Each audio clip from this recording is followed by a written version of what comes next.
దేవుని పిల్లలమైన లేదా దేవుని పిల్లలు ఎలా ఉంటారు? దేవుని పిల్లలకు ఉండవలసినటువంటి ప్రాముఖ్యమైనటువంటి లక్షణములు. ఆ లక్షణాలు లేకుండా దేవుని పిల్లలు అనబడడానికి అవకాశము లేదు అన్నమాట మనం అర్థం చేసుకోవాలి.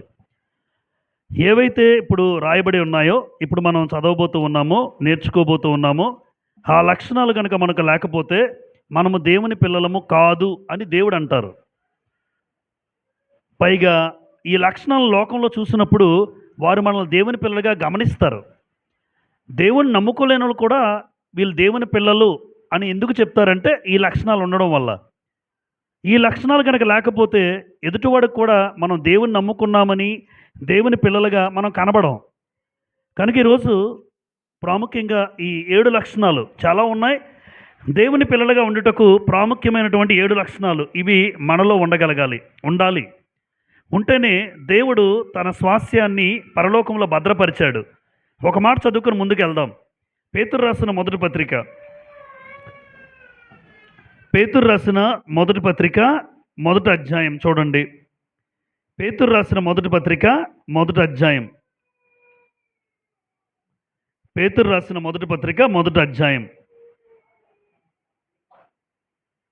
3-4 వచనాలు కలిపి ఉన్నాయి. లేదంటే నేరుగా 5వ వచనం చదువుదాం. పేతురు రాసిన మొదటి పత్రిక మొదటి అధ్యాయం 5వ వచనం. కడవరి కాలమందు బయలుపరచబడుటకు సిద్ధముగానున్న రక్షణ మీకు కలుగునట్లు విశ్వాసము ద్వారా దేవుని శక్తి చేత కాపాడబడు మీ కొరకు ఆ స్వాస్థ్యము పరలోకమందు భద్రపరచబడి ఉన్నది. పరలోకమందు ఏముంది? స్వాస్థ్యము. స్వాస్థ్యము అంటే తండ్రి ఆస్తిలో వాటా. లోకంలో తండ్రి ఆస్తిలో వాటా పొందుకుంటారు పిల్లలు, ఖచ్చితంగా పొందుకుంటారు. తండ్రే ఇచ్చేస్తాడులేండి, తండ్రే పంచుతారు సమానంగా. అయితే ఆ పరలోకపు తండ్రి దగ్గర కూడా మనకి ఆస్తి ఉంది, ఒక వాటా ఉంది. ఆ ఆస్తిలో భాగం పొందుకోవాలి, ఆ స్వాస్థ్యములో నేను భాగం పొందుకోవాలి.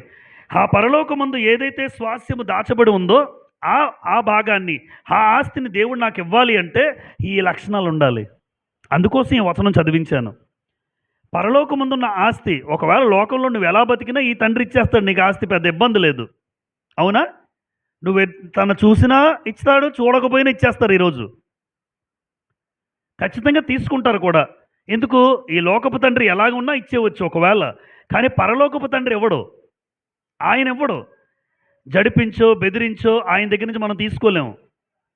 ఆయన ఏదైతే కోరుకున్నాడో ఆ లక్షణాలు మనలో ఉంటే అడగకుండానే ఇస్తాడు. ఆస్తి కూడా నేను అడగక్కర్లేదు, అయ్యా నాకు పరలోకంలో స్వాస్థ్యం కావాలి అని నేను అడగక్కర్లే. అడగకుండానే ఈ లక్షణాలు కనుక కనబడితే నా పిల్లలు, నా కుమారుడు, నా కుమార్తె అని దేవుడే ఇస్తాడు ఆ స్వాస్థ్యాన్ని. కాబట్టి పరలోకంలో భద్రపరచబడి ఉన్న ఆ గొప్ప స్వాస్థ్యాన్ని పొందుకునేది కొంతమందే. ఎందుకు కొంతమంది? అందరికీ ఈ లక్షణాలు ఉండవు కనుక అలా అంగీకరించాలి. అందుకే పిలువబడిన వారు అనేకులు, ఏర్పరచబడిన వారు ఏమన్నారు యేసు ప్రభు? ఎందుకు కొందరు పొందుకుంటారంటే అందరిలో ఈ లక్షణాలు ఉండవు. మీరు చూడండి, కావాలంటే అందరిలో ఉండవు. కానీ మనం ఈరోజు ఈ వాక్యాన్ని వింటున్న వారిలో నాలో ఉండాలి, నాలో ఉండడానికి నేను ప్రయత్నం చేస్తాను అని మీరు వినాలి. ఈ దేవుని కుమారుడిగా, దేవుని కుమార్తెగా, దేవుని పిల్లలుగా ఈ లక్షణాలు నాలో ఉంటే నేను అడగకుండానే నా తండ్రి, ఆ పరలోకపు తండ్రి నాకు స్వాస్థ్యం ఇస్తాడు, నాకు ఆ తండ్రి ఆస్తిలో వాటా ఇస్తాడు. ఒకవేళ ఆ లక్షణాలే మనలో లేకపోతే ఆలోచించండి. ఎందుకంటే ఆ తండ్రి మోమాటస్తుడు కాదు, ఆ తండ్రి ఎట్టి పరిస్థితుల్లో ఇవ్వడు లేకపోతే. కాబట్టి ఈరోజు చాలా శ్రేష్టమైన పాఠం, దేవుని పిల్లలమేనా? అసలు దేవుని పిల్లలు అన్న మాట బైబిల్ గ్రంథంలో చాలాసార్లు రాసి ఉంది. ఒక మాట చదువుదాం. యోహాను రాసిన మొదటి పత్రిక 3వ అధ్యాయం. యోహాను రాసిన మొదటి పత్రిక 3వ అధ్యాయం ప్రారంభ వచనాన్ని చదువుతాము. చూడండి, ప్రారంభ వచనం. యోహాను రాసిన మొదటి పత్రిక 3:1. మనము దేవుని పిల్లలమని పిలువబడినట్లు, మనం ఎలా పిలువబడతాం? దేవుని పిల్లలమని పిలువబడినట్లు తండ్రి మనకు ఎట్టి ప్రేమ అనుగ్రహించినో చూడుడి, మనము దేవుని పిల్లలమే. మనం ఎవరిమి? దేవుని పిల్లలమే. ఈ హేతువు చేత లోకము మనలను ఎరగదు, ఏలయనగా అది ఆయనను ఎరగలేదు. ప్రియులారా, ఇప్పుడు మనము దేవుని పిల్లలమై ఉన్నాము అని యోహాను భక్తుడు రాస్తున్నాడు. అంటే మనము దేవుని పిల్లలమే, కానీ లోకం అది ఎరగదు. ఎందుకు అది ఎరగదు అంటే దేవుని పిల్లలమని ఆ లోకము ఆయన్ని ఎరగలేదు గనుక. లోకమునికి క్రీస్తు ప్రభు ఎవరో తెలియదు గనుక మనం దేవుని పిల్లలమని ఎరగదు. కానీ ఎవరు ఎరుగుతారు దేవుని పిల్లము? దేవుడికి తెలుసు. కాబట్టి మనము దేవుని పిల్లలమే అన్నారు. దేవుని పిల్లలకు ఉన్న పేర్లు చదువుతాం. పరిశుద్ధులు, విశ్వాసులను పిలువబడతాం, క్రీస్తు రక్తంలో కడగబడిన వారు, నీతిమంతులు, తేజోవాసులని పేరు కూడా ఉంది. తేజోవాసులు అంటే ఎల్లప్పుడూ ప్రకాశించేవారు. ఆ పరలోకంలో యుగయుగాలు దేవునితో ఉండేవారిని ఎలా అంటారంటే ఒక పేరు పెట్టాడు. మనందరికీ పరిశుద్ధులు, విశ్వాసులు తెలుసు, కానీ మనకు ఒక కొత్త పేరు ఉంది, తేజోవాసులు. అంటే వాళ్ళు ప్రకాశిస్తారు దేవునితో యుగయుగాలు. ఎవరైతే పరలోకం వెళ్తారో వారు తేజోవాసులుగా కనబడతారు. కాబట్టి మనం దేవుని పిల్లలమేనా? ఆ దేవుని పిల్లలకు ఉండవలసిన ప్రాముఖ్యమైనటువంటి 7 లక్షణాలు. ఇది చదివి నేను అలా ఉన్నానా లేదా ఒక్కొక్కటిగా చూసుకుందాం. ఒక్కొక్కటిగా. అలా లేకపోతే నేను ప్రయత్నం చేస్తాను. నేను కూడా నాలో కూడా ఈ లక్షణం లేకపోతే నేను కూడా ప్రయత్నం చేస్తాను. ఎందుకంటే పరలోకంలో నా తండ్రి ఆస్తిలో నాకు వాటా కావాలి. మీకు వాటా కావాలి అంటే ఈ 7 లక్షణాలు మనలో ఉన్నాయో లేదో మొహమాటం లేకుండా పరీక్షించుకుందాం. ఒకవేళ నాలో లేదు, నేను అది సంపాదించుకోవడానికి ప్రయత్నం చేస్తాను. నేను ప్రయాసపడతాను. నెంబర్ 1, యేసుక్రీస్తునందు విశ్వాసము మరియు అంగీకరింపబడుట. ఎవరు దేవుని పిల్లలు అంటే యేసుక్రీస్తునందు ఏముంచిన వాళ్ళు?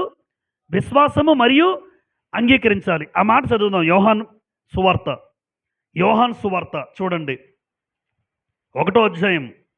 యోహాను సువార్త 1వ అధ్యాయం 12వ వచనము చదువుదాం. యోహాను సువార్త 1:12. తను ఎందరు అంగీకరించిరో వారికి అందరికీ, ముందు అంగీకరించడం అన్న మాట అన్నాడు చూసారా? తను ఎందరు అంగీకరించిరో వారికి అందరికీ, అనగా తన నామమునందు విశ్వాసం ఉంచిన వారికి దేవుని పిల్లలగుటకు ఆయన అధికారము అనుగ్రహించెను. అంటే వారు దేవుని పిల్లలు. ఎవరైతే ప్రభువుని అంగీకరిస్తారో ఆయన నామముందు ఏముంచాలి? విశ్వాసం. ఆ రెండే రాశాను ఇక్కడ. అంటే క్రీస్తునందు విశ్వాసము మరియు అంగీకరింపబడుట. అసలు విశ్వాసం అన్న మాటకు ఎన్నోసార్లు చెప్పుకున్నాం. నమ్మకముతో పాటు ఏముంచాలి? నమ్మకము, విధేయత కలిపి దాన్ని ఏమంటాం? అది విశ్వాసం. చాలామంది దేవుణ్ణి నమ్ముకుంటారు, కానీ దేవుడు చెప్పినట్టు బ్రతకరు. అవునా? బతుకుతున్నారు చూడండి. కావాలంటే దేవుని నమ్ముకున్నారమ్మా, నమ్ముకున్నాం బ్రదర్, కానీ మరి మీరు అలా బతకట్లేదు, మీరు అలా ప్రవర్తించట్లేదు, దేవుని నమ్ముకున్న వాళ్ళుగా మీరు అనిపించట్లేదు. అంటే వాళ్ళు నమ్ముకున్నారు కానీ ఏమి లేదు, విధేయత లేదు. రెండూ కలిపి ఉంటేనే విశ్వాసం అని చెప్పాలి మనం. కేవలం నమ్ముకున్నంత మాత్రాన విశ్వాసం కాదు. ఏదైతే దేవుణ్ణి నమ్ముకున్నావో, ఏదైతే ప్రభువు నువ్వు అంగీకరించావో, ఆ ప్రభువు చెప్పినట్లు నువ్వు బతికితే, నువ్వు జీవిస్తే అది విశ్వాసం. ఇప్పుడు ఎందుకు విశ్వాసం చాలామందిలో కనబడడం లేదు అని అంటారు అంటే, నమ్ముకుతున్నారు కానీ చాలామంది దేవుని మాటలకు పాటించట్లేదు, అలా ప్రవర్తించట్లేదు. నమ్ముకున్నారు కానీ సొండు బుద్ధి లేదా, కుళ్ళు బుద్ధులు, అసూయ, ద్వేషాలు, పగలు, ప్రతీకారాలు. నాకు అమ్మాయి నచ్చదు, నాకు ఆ కుటుంబం నచ్చదు.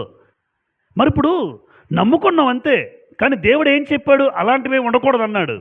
కానీ నీలో నమ్ముకున్నంత మాత్రాన పనిచేయదు విశ్వాసం. అంటే దేవుడు ఏం చెప్పాడో అది కూడా కలిగి ఉండాలి. నాకు ఎవరి మీద ఎటువంటి సొండు బుద్ధులు, అసూయలు, ద్వేషాలు, పగలు, ప్రతీకారాలు ఏ కుటుంబం మీద, ఏ వ్యక్తుల మీద ఉండకూడదు. ఈరోజు చాలామందికి ఉన్నాయి, సేవకుల్లో ఉన్నాయి, సేవకులు కూడా పేరుకి. అలాంటి వాళ్ళు ఉన్నారంటే అది విశ్వాసం అనిపించుకుంటుందా? విశ్వాసం లేకపోతే నువ్వు దేవుని పిల్లలవే కాదు, లేదా దేవుని కుమారుడివే కాదు, దేవుని కుమార్తెవే కాదు. అలాగే క్రీస్తునందు విశ్వాసం ఉంచడం అంటే ఏంటో రాశాను ఇక్కడ చూడండి. తను తాను లొంగిపోవడం, సమర్పించుకోవడం. నన్ను నేను లొంగిపోయి ఆయనకి సమర్పించుకోవడం, సరెండర్ అవుతారంటారు చూసారా? పోలీసులు అరెస్ట్ చేసినప్పుడు ఏమవుతారు? ఇలా అంటారు, తుపాకీ పెట్టినంతనే. అంటే దీని అర్థం ఏంటి? చేతులు ఎత్తేసాడంటే అర్థం ఏంటంటే నేను లొంగిపోతున్నాను అని చెప్తాడు, కాల్చాడు అనమాట. అప్పుడు లేదు, అలా లేదంటే కాలుస్తాడు వీడు.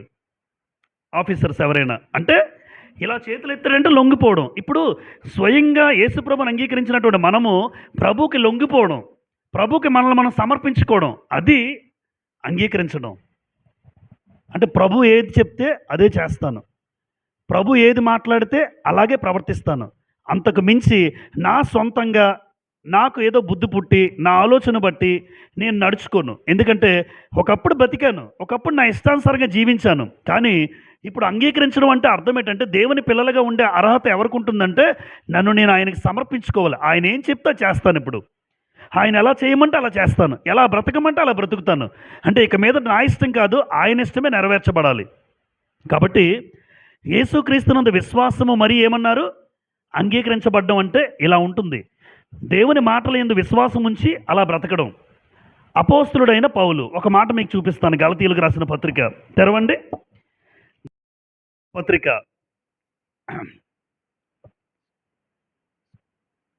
చిన్నది పెంచమని. గలతీయులకు రాసిన పత్రిక,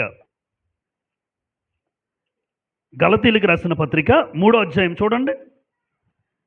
గలతీ 3వ అధ్యాయం 26వ వచనం. గలతీ 3వ అధ్యాయం 26వ వచనం. యేసుక్రీస్తునందు మీరందరూ విశ్వాసము వలన దేవుని కుమారులై ఉన్నారు. అమ్మ ఆ మాట చూసారా? ఎవరి వలన దేవుని కుమారులై ఉన్నారు? యేసుక్రీస్తులో ఉన్నటువంటి మీరు లేదా నేను, మనందరం విశ్వాసం వలన దేవుని కుమారులై ఉన్నారు అన్నాడు. అంటే విశ్వాసము అంటే ఇదే. నమ్మకముతో పాటు ఏముంచాలి? విధేయత. ఇది గనుక లేకపోతే నువ్వు యేసుక్రీస్తునందు దేవుడు తన కుమారుడిగా కుమార్తెగా నిన్ను అంగీకరించడు. గుర్తుపెట్టుకోండి. కనుక యేసుక్రీస్తునందు మీరందరూ దేవుని కుమారులై ఉన్నారు అని మాట్లాడారు. ఇప్పుడు ఎలా బ్రతుకుతాడో అపోస్తలుడైన పౌలు జీవితం మీకు చూపిస్తాను. 2:20 గలతీ. అందరూ చూడండి, ఈ మాట అద్భుతంగా ఉంటుంది. గలతీ 2:20 అంటే దీనికి బెస్ట్ ఎగ్జాంపుల్. యేసుక్రీస్తునందు విశ్వాసం ఉంచి ఆయనకి ఎలా లొంగిపోయాడో, పౌలు ఎలా సమర్పించుకున్నాడో మీకు అర్థమైతే పౌలు గారు నిజంగా దేవుని కుమారుడే. పౌలు నిజంగా దేవుని కుమారుడిగా బతికాడు. ఎలా చెప్పగలరంటే గలతీ 2:20 నేను క్రీస్తుతో కూడా సిలువ వేయబడి ఉన్నాను, ఇకను జీవించువాడను. అదేంటి అలా అంటున్నాడు? జీవించేది ఆయనే కదా. మీరు ఆలోచించండి, ఆ మాట చాలా అర్థం ఉంది, లోతైన అర్థం ఉంది. ఇకను జీవించువాడను నేను కాను, క్రీస్తే నాయందు జీవించుచున్నాడు. ఇది దేవుని కుమారుడిగా మనం ఉండే అర్హత. అంటే బతుకుతాను నేను కూడా, మీరు బతుకుతారు. మనం బ్రతికినప్పుడు యేసుక్రీస్తు కనబడేటట్టుగా మనం బ్రతకాలి. ప్రభు ఏదైతే కోరుకున్నాడో ఆ కోరుకున్న బ్రతుకు దేవుని కుమారుడిగా నా జీవితంలో చూడాలి, అనేకులు చూడాలి. ఆయన అంటున్నాడు పౌలు, ఇకను జీవించువాడను నేను కాదు, క్రీస్తే నాయందు జీవించుచున్నాడు. తర్వాత నేనిప్పుడు శరీరమందు జీవించుచున్న జీవితము నన్ను ప్రేమించి నా కొరకు తన్ను తాను అప్పగించుకునిన దేవుని కుమారుని అందలి విశ్వాసం వలన జీవించుచున్నాను. బా, అంటే నీకు సొంత ఇష్టాలు లేవా పౌలు గారు? లేవు, చచ్చిపోయాయి. ఏ రోజైతే క్రీస్తుని అంగీకరించానో ఆ రోజే నేను క్రీస్తు ప్రభుత్వం ఏమి సిలువ వేయబడి ఉన్నాను. అంటే నేను కూడా సిలువ వేసుకున్నాను. ప్రభువుకి సిలువ వేసేశారు అంటే ప్రభువుని చంపేశారు, నేను కూడా సిలువ వేసుకున్నాను. ఏ విషయంలో? ఇక మీద భూమి మీద బ్రతుకుతాను, కానీ చూసే ప్రతి ఒక్కరూ నాలో క్రీస్తుని చూడాలి, నాలో ప్రేమను చూడాలి, నాలో క్షమాపణ చూడాలి, నాలో ఎదుటివాడు మంచిని చూడాలి, నాలో ఎదుటివాడు చేసే మేలు చేసే ఆ మేలును చూడాలి. అంటే ఎలా మారిపోయాడు చూడండి. ఇకను జీవించువాడను నేను కాదు, క్రీస్తే నాయందు జీవించుచున్నాడు. అలా ఉంటే ఇలాంటి వ్యక్తిని ఏమో దేవుని కుమారుడు. నిజం, అపోస్తలుడైన పౌలు నిజంగా దేవుని కుమారుడిగానే బతికాడు. ఒకప్పుడు ఎలాంటి వాడు? దోషకుడు, హింసకుడు, హానికరుడు. ఎలా మారిపోయాడు చూడండి. దోషకుడు, తిడతాడు, నువ్వు తిడితే 2 తిడతాడు. హింసకుడు, కత్తి కూడా చేసి చాలామందిని చంపేశాడు ఈయన. దోషకుడు, హింసకుడు, హానికరుడు, చాలామందిని చంపాడు. అయినా ఈరోజు పౌలు దేవుని కుమారుడు హోదాలో ఉన్నాడు. దేవుని కుమారుడు స్థాయికి ఎలా ఎదిగాడు అంటే ఏమీ లేదు, క్రీస్తునందు విశ్వాసం ఉంచి ఆయన అంగీకరించాడు. అంగీకరించినంత అర్థం ఏంటంటే బాప్తిజం తీసుకున్నంత తేలిక కాదు. బాప్తిజం తీసుకోవడం అంత తేలిక కాదు. ఏముంది, బాప్తిజం తీసుకుంటాం అంటే తీసుకెళ్తాం, మధ్యాహ్నం అందరం బీచ్లోకి వెళ్తాం, ముంచుతారు, తీసుకొస్తారు. అంత తేలిక కాదు అంగీకరించడం అంటే. నిన్ను నువ్వు సరెండర్ అయిపోవడం దేవుడికి. అన్ని విషయాల్లో ఆయనే నీ యందు నువ్వు కనబడేటట్టుగా, ఆయన కనబడేటట్టుగా నువ్వు బ్రతకాలి. అదే అంగీకరించడం. నన్ను చూస్తే ప్రభు ఏది కోరుకున్నాడో క్షమించండి, ఏది కోరుకున్నాడో అది కనబడాలి. అదేమ్మా అంగీకరించడం అంటే. నిజంగా పౌలులో ఎంత వ్యత్యాసం, ఎంత మార్పు. ఒకప్పుడు ఎలా ఉన్నాడు, ఇప్పుడు ఎలా ఉన్నాడు. క్రీస్తులోకి రాకముందు నువ్వు ఎలా ఉన్నావో పక్కన పెట్టు. వచ్చిన తర్వాత నిజంగా నా బ్రతుకు ఆయనకి సమర్పించుకున్నాను. ఒక సమర్పణ కలిగిన బ్రతుకుగా మన బ్రతుకు ఉండాలి. ప్రభు ఆయన ఏదైతే కోరుకున్నాడో అది నాలో ఎదుటివాడు చూడాలి. అది దేవుని కుమారుడిగా, దేవుని కుమార్తెగా ఉండగలం. రెండు రెండు పరిశుద్ధాత్మ నడిపింపు కలిగి ఉంటారు. ఎవరు? దేవుని పిల్లలు. అంటే దేవుని పిల్లలమేనా అంటే ఎవరు దేవుని పిల్లలు? ఎవరైతే పరిశుద్ధాత్మ నడిపింపు అందరూ కలిగి ఉంటారు. మరొకసారి చెప్తున్నాను, పరిశుద్ధాత్మ నడిపింపు. మనం అపోస్తలుల కార్యాలు 2:38 ఏం చదువుతాం? ప్రతివాడు యేసుక్రీస్తు నామమున బాప్తిసం పొందుడి, అప్పుడు మీరు పరిశుద్ధాత్మన వరాన్ని, అక్కడ రాసి ఉంటుంది 2:38. అంటే ప్రతివాడు కూడా యేసుక్రీస్తు నామమున బాప్తిసం పొందితే పరిశుద్ధాత్మన వరాన్ని పొందుకుంటారు. రోమీలకు రాసిన పత్రిక 8వ అధ్యాయం, రోమా 8వ అధ్యాయం ఈ వచనం చదువుదాం. అంటే ప్రతి ఒక్కరిలో ఎవరున్నారు? పరిశుద్ధాత్ముడు ఉన్నారు. అయితే ఉన్నారా లేదా అనేది ఇప్పుడు తెలియజేస్తాను నేను. మనలో ఉన్నాడా లేదా, ఈ ఇస్ ఆన్ ద స్పాట్. ఇప్పుడు నాలో ఉన్నారా, మీలో ఉన్నారా లేదా మనకు అర్థమవుతుంది. చదువుదాం. రోమ 8:14 చూడండి. ఎవరు దేవుని కుమారులు లేదా ఎవరు దేవునికి పిల్లలవుతారు? రోమ 8:14 దేవుని ఆత్మ చేత ఎందరు నడిపింపబడుదురో వారందరూ దేవుని కుమారులై ఉందురు. అమ్మ, ఎవరి చేత నడిపించబడాలి? ఆత్మ చేత. దేవుని ఆత్మ చేత ఎవరైతే నడిపించబడుతూ ఉంటారో, ఇప్పుడు దేవుని ఆత్మ చేత నడిపింపబడే సేవకుడు మాత్రమే కాదు, చాలామంది అలా కూడా చెప్తారు. దేవుని ఆత్మ చేత నడిపింపబడే సేవకుడు నేను ఒక్కడేనేంటి? మనం కాదా? విశ్వాసులు కాదా? అందరిలో కూడా పరిశుద్ధాత్ముడు ఉన్నారు. అయితే పరిశుద్ధాత్ముడు దేవుని ఆత్మ చేత అందరూ నడిపింపబడాలి. ఇప్పుడు బయటికి వెళ్తున్నామంటే మనలో ఆత్మ ఉన్నప్పుడు ఆత్మ నడిపింపే విధానం ఒకలా ఉంటుంది.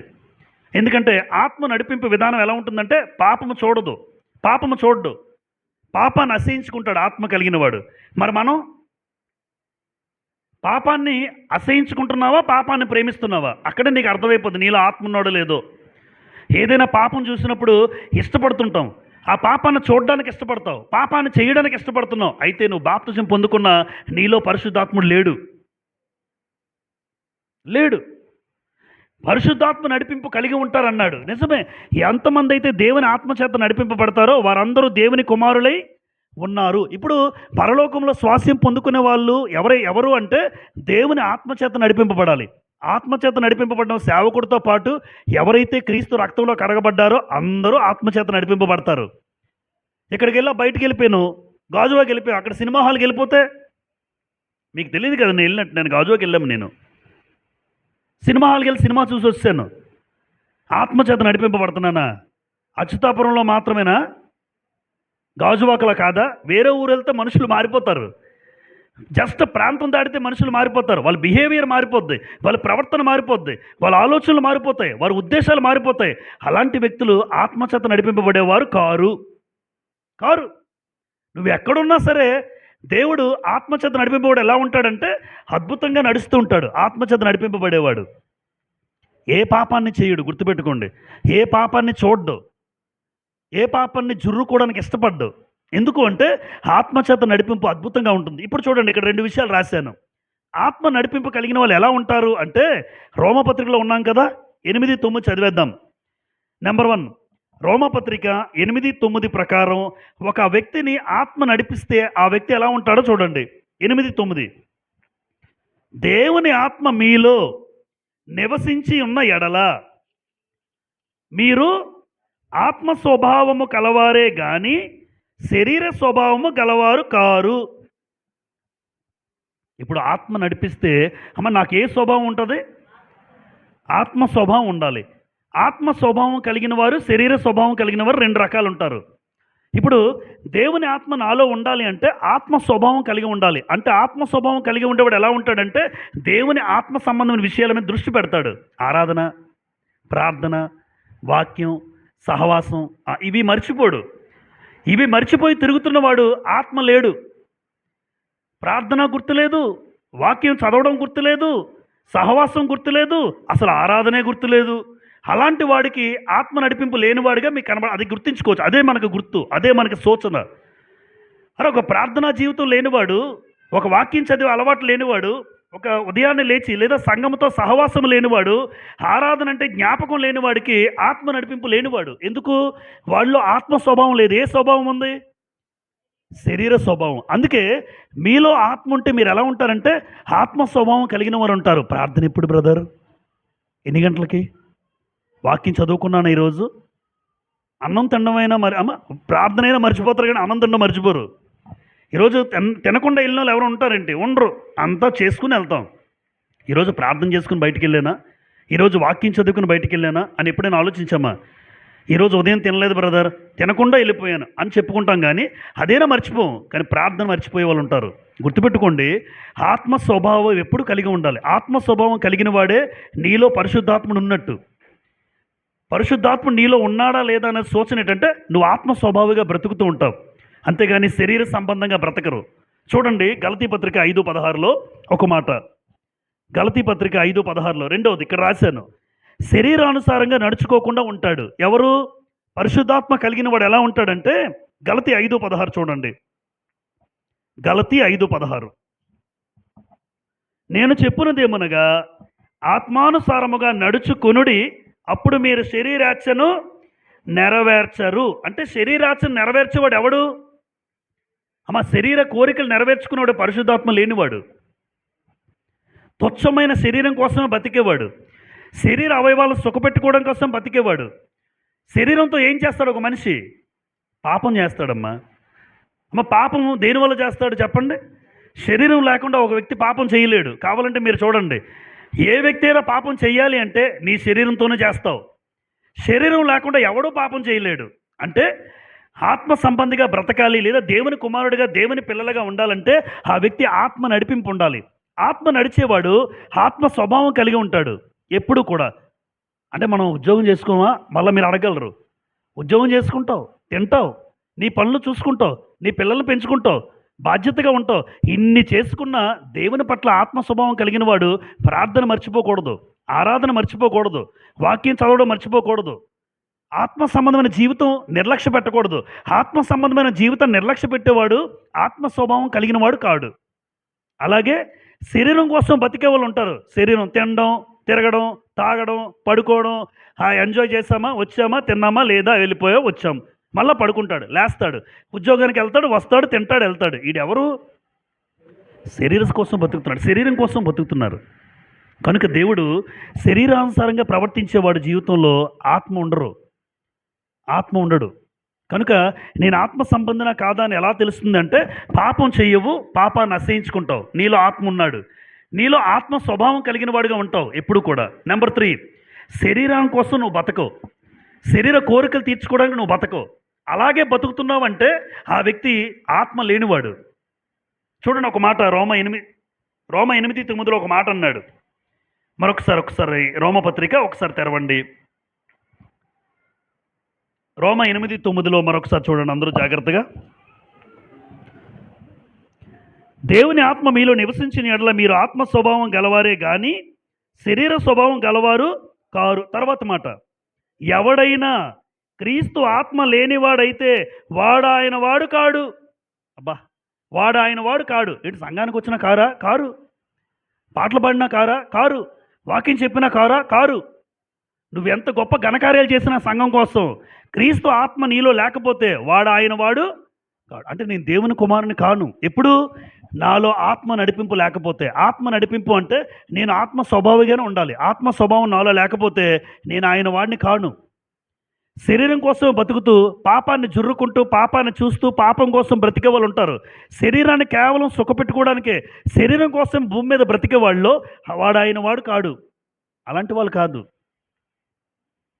క్రీస్తుని నమ్ముకున్నాం, ఆత్మ సంబంధాలుగా బ్రతకాలి మన జీవితంలో దయచేసి. 2, నెంబర్ 3, దేవుని పిల్లలు ఎలా ఉంటారు అంటే లోకము నుండి ప్రత్యేకింపబడిన వారుగా మనకు కనబడతారు.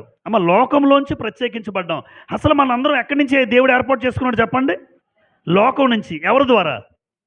క్రీస్తు ద్వారా. ఎందులోకి వచ్చారు? ఇది వాస్తవమే కదా. నేను ఒకప్పుడు లోకంలో ఉన్నాను, నేనైనా మీలో చాలామంది ఒకవేళ, ఎందుకంటే ఒకవేళ మీ తల్లిదండ్రులు రక్షణలో ఉండొచ్చు ముందు నుంచి చాలామంది. నేనైతే ఖచ్చితంగా నేను లోకంలో ఉన్నోడ్నే, లోకమే. ఇలాంటి లోకంలో ఉన్న నన్ను ఒక రోజున యేసు ప్రభు ద్వారా దేవుడు రక్షణ కలుగజేసి ఆయన ద్వారా సంఘంలో ఒక అవకాశం ఇచ్చాడు అలా కూర్చోడానికి అక్కడ. లోకంలో ఉన్న నన్ను క్రీస్తు ద్వారా పిలిచి సంఘంలో కూర్చోబెట్టాడు. ఇంత ధన్యకరమైన స్థలంలో కూర్చోబెట్టాడు. మరి ఇక్కడికి వచ్చిన తర్వాత మరలా ఇక్కడలాగే ప్రవర్తిస్తే, ఒకప్పుడు లోకంలో ఎలా ఉన్నానో నాకు తెలుసు, మీకు తెలుసు మీ జీవితాలు. ఇక్కడి నుంచి క్రీస్తు ప్రభు ద్వారా సంఘంలోకి వచ్చిన తర్వాత కూడా మరలా లోకంలో ఉన్న లోకస్తులాగా బతికితే, మరలా లోకంలో ఉన్నవాళ్ళలాగా ఉంటే, ఇప్పుడు లోకం నుంచి ప్రత్యేకింపబడిన వారు అన్నాడు. నేను కూడా లోకంలోంచి ప్రత్యేకించబడ్డాను. అలాంటప్పుడు నాలో ఒక ప్రత్యేకమైన జీవిత విధానం ఉండాలి. రాశాను అక్కడ, నీ జీవన శైలి, నీ బ్రతుకు, నీ జీవిత విధానం ఎలా ఉంది? ఎలా ఉంది? అప్పట్లాగే ఉందా? లేదంటే లోకస్తులకు వేరుగా ఉన్నావా? ఈరోజు లోకంలో వాడు నడుస్తున్నట్టుగా నువ్వు నడవట్లేదు కదా, లేదా అలాగే నడుస్తున్నావా? అలాగే ప్రవర్తిస్తున్నారా? 2 కొరింథీ పత్రిక 6వ అధ్యాయం, కొరింథీయులకు రాసిన 2వ పత్రిక 6వ అధ్యాయం. పౌలు గారు కొరింథీ సంఘానికి మాట రాస్తూ 2 కొరింథీ 6వ అధ్యాయం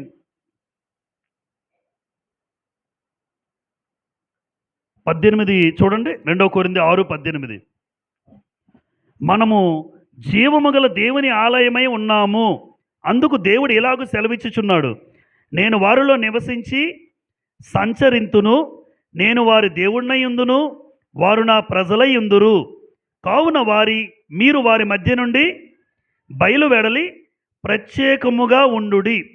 ప్రత్యేకముగా ఉండుడి. ఎందుకంటే మీరు నా పిల్లలు లోకస్తుల్లా బతికితే దేవుడు ఇష్టపడ్డు. అంతే కదమ్మా. ఇప్పుడు మనకు పుట్టిన పిల్లలు ఇష్టానుసారంగా బతుకుతూ ఉంటే నువ్వు ఊరుకుంటావా? భలే ఉన్నారా అంటావా?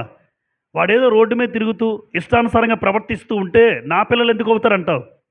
నా పిల్లలు అలా ఉండరండి అంటారు మీరే. మా పిల్లలు అలాంటి వాళ్ళు కాదండి, మా పిల్లలు అలా ఉండరు అని మీరు చెప్పగలరు. ఎందుకంటే మీరు పెంచే విధానం వేరుగా ఉండొచ్చు కనుక. మరి దేవుడి పిల్లలు లోకస్తుల్లో ఉంటే ఆయన ఏమంటాడంటే, లోకంలోంచి మిమ్మల్ని పిలుచుకున్నాను, లోకంలోంచి మిమ్మల్ని ఏర్పాటు చేసుకున్నాను, కాబట్టి ప్రత్యేకంగా ఉండండి. ప్రత్యేకంగా ఉండడం అంటే అమ్మా నీకు నాకు పొత్తు లేకుండా ఉండడమా? ప్రత్యేకంగా ఉండడం అంటే అర్థం ఏంటంటే నువ్వు జీవించే విధానం డిఫరెంట్గా ఉండాలి. వాడు అదే చేసి నేను అదే చేసి వాళ్ళు అక్కడే అదే కార్యక్రమాలు చేసి నేను అలాగే ప్రవర్తిస్తే పెద్ద తేడా ఏముంది? నా జీవిత విధానం మార్పు రావాలి ప్రభుని తెలుసుకున్న తర్వాత. ఒకప్పుడు ఉద్యోగం చేసుకున్న తర్వాత సాయంత్రం వచ్చి ఎక్కడెక్కడో తిరుగుతూ అక్కడికి వెళ్ళి వచ్చేవాడిని, ఏదో పనులు చేసుకునేవాడిని. దేవుణ్ణి నమ్ముకున్న తర్వాత కూడా అలాగే ఉంటావా? నీ జీవిత విధానంలో మార్పు రావాలి. ప్రార్థన, వాక్యం, సంఘం, పరిచర్య మారిపోతాయి, వాతావరణం మారిపోద్ది. ఒకప్పుడు అలాగే ఉండేవాళ్ళం, కానీ ఇప్పుడు మారిపోద్ది. ఆ ప్రత్యేకత దేవుడు చూస్తాడు. ఒకప్పుడు ఎలా ఉన్నాడు, ఇప్పుడు ఎలా ఉన్నాడు, ఒకప్పుడు జీవించే విధానం ఏంటి, ఒకప్పుడు సమయాన్ని ఎలా వెచ్చించాడు, ఒకప్పుడు సమయాన్ని ఎలా ఖర్చు పెట్టాడు, ఇప్పుడు సమయాన్ని ఎలా ఖర్చు పెడుతున్నాడు. ఆ ప్రత్యేకత అప్పుడు లోకంలో ఉన్నదానికి ఇప్పటికీ ఆ వ్యత్యాసం కనబడితే చాలు, దేవుడు సంతోషపడతాడు. నా పిల్లలే అంటారు. ఒకప్పుడు వాళ్ళ జీవిత విధానం ఇప్పుడు జీవిత విధానం మారిందండి, అలా ఉంటే దేవుని పిల్లలండి. లేదు అంటారా, దేవుని పిల్లలు కారు. ఆ ప్రత్యేకత లేకపోతే. ఇప్పుడు లోకంలోంచి ప్రత్యేకించబడిన వారిలో 2 వ్యక్తులు ఉన్నారు, చాలామంది మనకు బాగా తెలుసు. ఒకరు యోసేపు. యోసేపు ఏ దేశంలో ఉన్నాడు? ఐగుప్తు దేశంలో ఉన్నాడు. కానీ ఐగుప్తు బుద్ధులు నేర్చుకోలేదు. ఐగుప్తులోనే ఉన్నాడు, ఐగుప్తు బుద్ధులు రావు, నేర్చుకోలే. తండ్రి దగ్గర ఎలాగైతే ముందున్నాడో అలాగే ఉన్నాడు అక్కడికి వెళ్ళిన తర్వాత కూడా. అంటే తనలో ఏం చూశాడు దేవుడు? ఒక ప్రత్యేకత. దానియేలు బబులోను దేశానికి వెళ్ళిపోయాడు, కానీ అక్కడున్న తనకంటూ ఒక ప్రత్యేకత. ప్రతిరోజు ముమ్మారు ప్రార్థన చేసుకుని అలవాటు కలిగిన వాడు. బబులోను దేశంలో బానిసత్వంలో ఉన్నవాడు కూడా ఎప్పుడు ఎలా ఉండేవాడో, యోధా దేశంలో ఎలాగైతే ఉన్నాడో అక్కడ కూడా అలాగే ఉన్నాడట. మార్పు లేదు, ప్రత్యేకంగా జీవిస్తున్నాడు అక్కడ కూడా. అందరిలాగా జీవించేవాడు కాదు. అంటే దేవుడు కోరుకునేది ఒకటేనండి, మనలో ప్రత్యేకత కావాలి. ఆ ప్రత్యేకత అంటే వాళ్ళతో సంబంధం లేకుండా ఉండడం కాదు. మరొకసారి చెప్తున్నాను, నేను వెళ్ళిన ఉద్యోగస్తులతో మాట్లాడతాను, ఎక్కడైనా మాట్లాడతాం, కానీ బ్రతుకే విధానంలో ప్రత్యేకత ఉంటుంది. వాళ్ళు జీవించే విధానంలో ప్రత్యేకంగా జీవిస్తారు.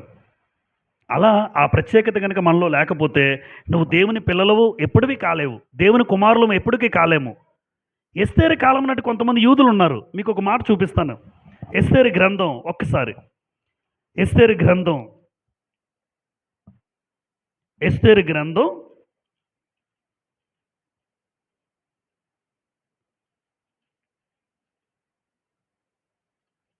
3వ అధ్యాయం 8వ వచనం చూడండి. ఎస్తేరు గ్రంథం 3:8. అంతటా హామాను అహష్వేరోషుతో చెప్పినది ఏమనగా, మీ రాజ్య సంస్థానములన్నిటి యందుండు జనులలో ఒక జాతి వారు చెదిరి ఉన్నారు. వారి విధులు అండర్లైన్ చేయండి. వారి విధులు సకల జనుల విధులకు ఎలా ఉన్నాయి? చూసారమ్మా సాక్ష్యం. వారి విధులట సకల జనుల విధులకు ఎలా ఉన్నాయి? వేరుగా ఉన్నాయి. ఈ సాక్ష్యం ఇది. అంటే వాళ్ళు ఎక్కడున్నారంటే ఆ ప్రాంతంలో ఉన్నారు. వాళ్ళు అహష్వేరోషు పరిపాలన కింద ఉన్నారు. అయినా సరే అక్కడ ఉన్నటువంటి యూదులు ఎలా ఉన్నారట? వాళ్ళ విధులకి వీళ్ళ విధులకి ఏముంది? తేడా ఉంది. అలా ఉండాలి. యూదులుగానే బ్రతికారు ఆ సమయంలో, అక్కడ ఆ కాలం నాటికి. నిజంగా అద్భుతం కదమ్మా. అక్కడ వాళ్ళందరూ ఒకలా ఉన్నారు, వీళ్ళు ఒకలా ఉన్నారట. వాళ్ళు జీవించే విధానం ఒకలా ఉంది. అది దేవుడు కోరుతున్నాడు. అంతేగాని వాళ్ళతో కలిసిపోలేదు. వాళ్ళలాగే చేయలేదు. కాబట్టి మనం ఏం చేస్తామంటే మన పద్ధతులు, మన ఆచారాలు, మన సాంప్రదాయాలు క్రీస్తులోకి వచ్చిన తర్వాత నువ్వు వాటన్నిటి కూడా ఒకప్పుడు చేసి ఉండొచ్చు, కానీ ఇప్పుడు చెయ్యొద్దు. వాళ్ళతో కలిసిపోవద్దు. అలా కలిసిపోతే దేవుడు నీకు ప్రత్యేకత లేదంటాడు. ఒకప్పుడు నువ్వు చేసావు, కానీ ఇప్పుడు చెయ్యొద్దు. ఒకప్పుడు నువ్వు అలాగే ప్రవర్తించావు, కానీ ఇప్పుడు చెయ్యొద్దు. ఇప్పుడు చేస్తే నువ్వు దేవుని పిల్లలు కాదు, నీకు స్వాస్యం ఉండదు. ఆయన దేవుని కుమారుడిగా భావించడు. ఎందుకు? లోకంలోంచి తీసుకొచ్చి సంఘంలో పెట్టినా అదే బుద్ధి. పంది ఉంటుంది చూసారా, పంది. దాన్ని బాగా కడిగి శుభ్రంగా బురదలో ఉన్నటువంటి ఆ పందిని కడిగి తీసుకొచ్చి మీరు మంచం మీద పెట్టి టర్కీ టవల్ చుట్టి కూర్చోబెట్టండి. కాసేపు ఉంచండి. దాన్నే చూస్తుండండి అలాగా ఆ పందిని. కాసేపట్లో మరలా అది నీ దగ్గర ఉండదు. ఏ పంది ఆ బురద వాసనే దానికి కావాలి. ఆ బురదలో దొరలడమే అబ్బా ఎంత బాగుంటుంది, దొరులుతుంటుంది ఇలాగా. పంది స్నానం చేసినప్పుడు మీరు చూసారు ఎవరైనా? నేను చూశాను. ఎంత బాగా దొరులుతుందో, హ్యాపీగా ఉంటుంది. ఎక్కడ? ఆ బురదలో, ఆ కంపు వాసనలో దానికి ఇష్టం అది. ఒకప్పుడు లోకంలో అలాంటి పందిలాంటి జీవితమే నాది. పందిలాంటి జీవితమే.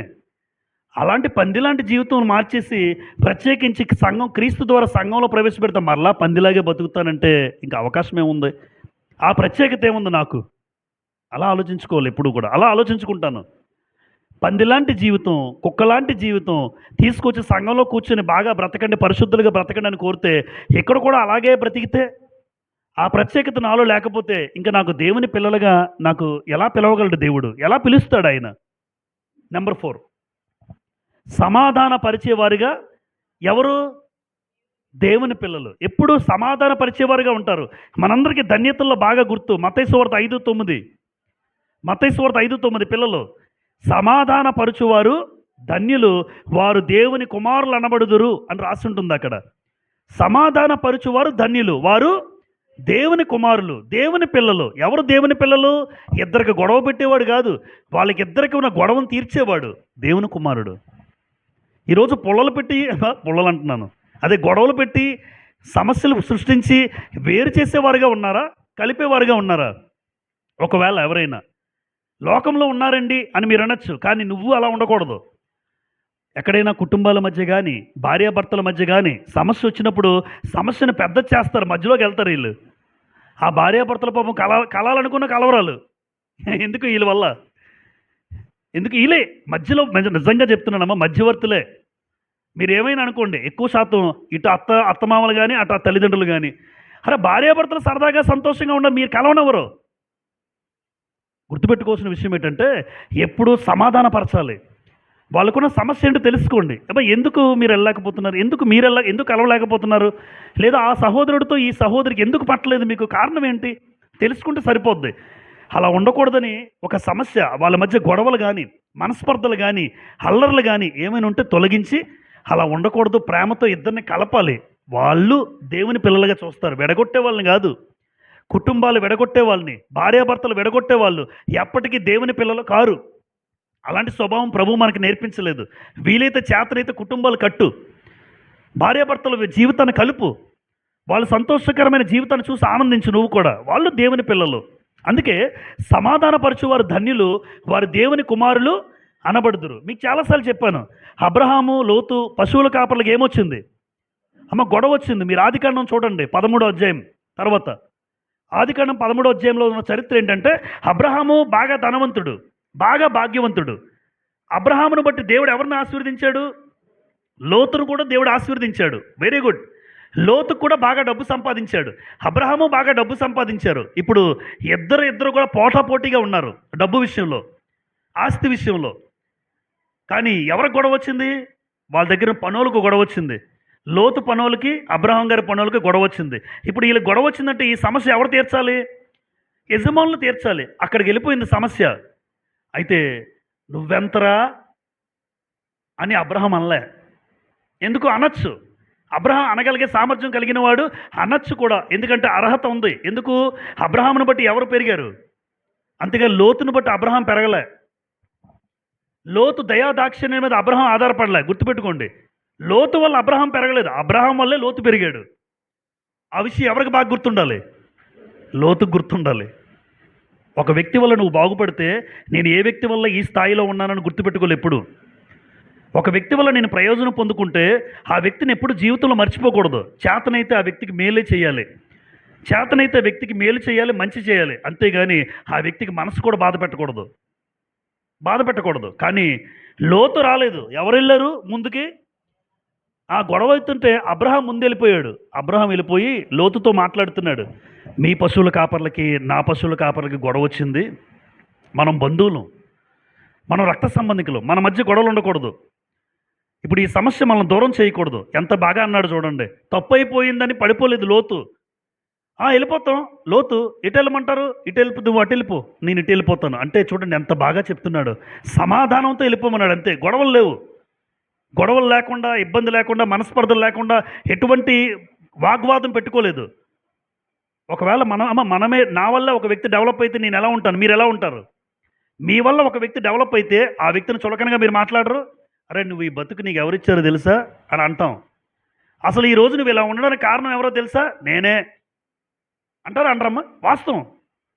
ఒక వ్యక్తి నా వల్ల మేలు పొందుకొని ఒక మంచి స్థాయికి వచ్చాడు. అలాంటప్పుడు వాడు ఎదిగిన ఒక మాట అనేస్తాను నేను. కానీ అబ్రహాం అనలే. దేవుని కుమారుడు అబ్రహాం. దేవుని కుమారుడిగా, దేవుని పిల్లలుగా ఎంత అద్భుతంగా జీవిస్తున్నాడు చూడండి. అంటే ఎప్పుడు కూడా మన వల్ల ఒక వ్యక్తి బాగుపడినా, సంతోషంగా ఎదిగినా ఎప్పుడు కూడా చులకనగా ఎవరిని మాట్లాడకండి, తక్కువ చేసి ఎవరిని మాట్లాడకండి.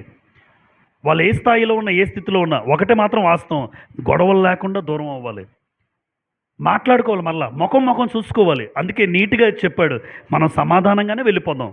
నాన్న నువ్వు ఎటు వెళ్ళిపోతావు? తూర్పుకి వెళ్తావా? నేను పడమటికి వెళ్ళిపోతాను. నువ్వు ఎటు వెళ్తావు చెప్తూ. ఎందుకంటే గొడవలు మన మధ్య రాకూడదు, మనం బంధువులు, కలహాలు మన మధ్య ఉండకూడదు. ఎంత గొప్పగా మాట్లాడుతున్నాడండి. ఈ స్వభావం క్రైస్తవులకు ఈరోజు ఉందంటారా? చిన్న గొడవ వస్తే రాడేనా, చూసుకుందాం, తేల్చుకుందాం, రానే తొడగొడతారు. తొడ ఉండదు ఒకరోజు నీకు, చూస్తాడు. ఈరోజు తొడగొట్టే వాళ్ళు ఉన్నారు. తేల్చుకుందాంరా.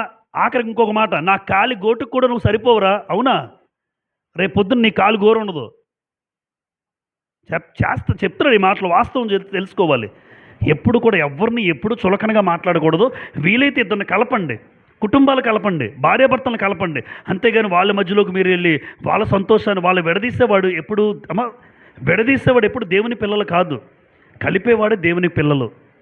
అందుకే మన జీవితంలో ఎప్పుడు సమాధానంగా, శాంతి సమాధానాన్ని కలుగు చేద్దాం. ఒక వ్యక్తిని కలుపుదాం, ఇద్దరిని సంతోషంగా చూద్దాం. అంతేగాని గొడవలు ఎప్పుడు పెట్టుకోకండి, ఎవరి మీద కేకలు వేసుకోకండి. సంఘంలో కానీ, సంఘం బయట కానీ. నువ్వెంత నేనంత అనేవాడు ఎప్పుడు దేవుని కుమారుడు కాడు. గుర్తుపెట్టుకోండి, దేవుని కుమారుడు కాదు. ఒకప్పుడు మనలో ఉన్నాయేమో, భవిష్యత్తులో కూడా నేను దేవుని పిల్లలుగా ఉన్నంత కాలం, దేవుని పిల్లలుగా నాకు ఒక విషయం అర్థమైంది ఈ రోజున. ఎప్పుడు ఎవరితో కూడా గొడవలు పెట్టుకునే పరిస్థితి ఎప్పుడు రాకూడదు. నేనెంత నువ్వెంత అన్న భావన వచ్చిందంటే అసలు నువ్వు దేవుని కుమారుడివే కాదు, దేవుని కుమార్తెవే కాదు. నెంబర్ 5, శత్రువులను కూడా ప్రేమించి క్షమించే గుణము కలిగిన వారు. శత్రువును కూడా ప్రేమించి క్షమించే గుణం కలిగిన వారు. మత్తయి సువార్త 5వ అధ్యాయం 44వ వచనంలో ఇలా రాయబడి ఉంది. ప్రభు అయిన యేసుక్రీస్తు ఈ కొండ మీద ప్రసంగం మాట్లాడిన తర్వాత మత్తయి సువార్త 5వ అధ్యాయం చివరికి వెళ్ళేసరికి మనము 44 చూడండి. నేను మీతో చెప్పున్నది ఏమనగా, మీరు పరలోకమందున్న మీ తండ్రికి కుమారులై ఉండునట్లు మీ శత్రువులను ప్రేమించుడి, మిమ్మును హింసించు వారి కొరకు ప్రార్థన చేయుడి. అమ్మ చూసారా, శత్రువులను ఏం చేయమన్నాడు? శత్రువులను ప్రేమించమన్నాడు. మిమ్మల్ని హింసించే వారి కొరకు ఏమన్నారు? ప్రార్థన చేయుడి. ఎవరు? మీరు పరలోకమందున్న మీ తండ్రికి ఏమవుతారు? ఆ మాట చూసారా? ఆ మాట మిస్ అవుతారు అందరూ. మీరు పరలోకమందున్న మీ తండ్రికి కుమారులై ఉండాలి అంటే మీరు దేవుని పిల్లలు అవ్వాలంటే ఒకటే చెయ్యాలి, శత్రువైనా సరే నువ్వు ప్రేమించాలి, తప్పదు మరి. అదేంటండి, వాడు చేతకని వాడిగా చూస్తాడండి, అయినా సరే తప్పదు. వాడు ఎందుకరా చూసారా, నేను ఎంత ఇబ్బంది పెట్టినా వాళ్ళు ప్రేమిస్తూ ఉంటారు, ప్రేమిస్తూనే ఉంటారు. వాళ్ళకి ఎన్ని నిందలు వేసినా, బాధ పెట్టినా, దుఃఖపెట్టినా, అవమానపరిచినా అదే చూపిస్తారు. లోకంలో చూడండి, చాలామంది భార్యలు, భర్తలు భర్త ఇబ్బంది పెట్టినా ప్రేమిస్తూ ఉంటారు. కొంతమంది భార్యలు ఇబ్బంది పెట్టినా ప్రేమిస్తూ ఉంటారు. అంటే మనకు తెలిసింది ఒకటే, నన్ను ఇబ్బంది పెట్టినా, గుర్తుపెట్టుకోండి, నన్ను ఇబ్బంది పెట్టిన వాళ్ళు చాలామంది ఉండొచ్చు, ఉన్నారు. నన్ను దుఃఖపెట్టే వాళ్ళు ఉన్నారు, నన్ను బాధ పెట్టే వాళ్ళు ఉన్నారు. అయితే నేను ప్రేమనే పంచుతాను. అది కష్టమైతే కాదు, ఆ సమయానికి మనం చేయలేమనిపిస్తుంది. అరే ఎంత ఇబ్బంది పెట్టినా ఈ వ్యక్తి మేలే చేస్తున్నాడు ఏంటి, ఎంత ఇబ్బందికి గురి చేసినా, అవమానకరమైన కార్యాలు చేసినా ఈ వ్యక్తి మేలే చేస్తున్నాడంటే కారణం ఒకటే, దేవుని కుమారుడు.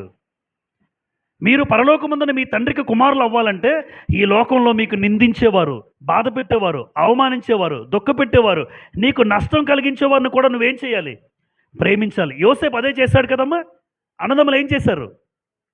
గోతులు వేసేశారు. గోతులు వేసినందుకు వాళ్ళని గోతులు కప్పెట్టాలి. ఈ లోకం సామెత. ఈ లోకంలో అరే గోతులు వేసారు, ఒక రోజున ఒక స్థాయికి వెళ్ళిపోయాడు. వాస్తవానికి చప్పట్లు కొడితే వచ్చి కూడా గోతులు వేస్తారు, వాళ్ళందరినీ అన్నదమ్ముల్ని వేస్తారు.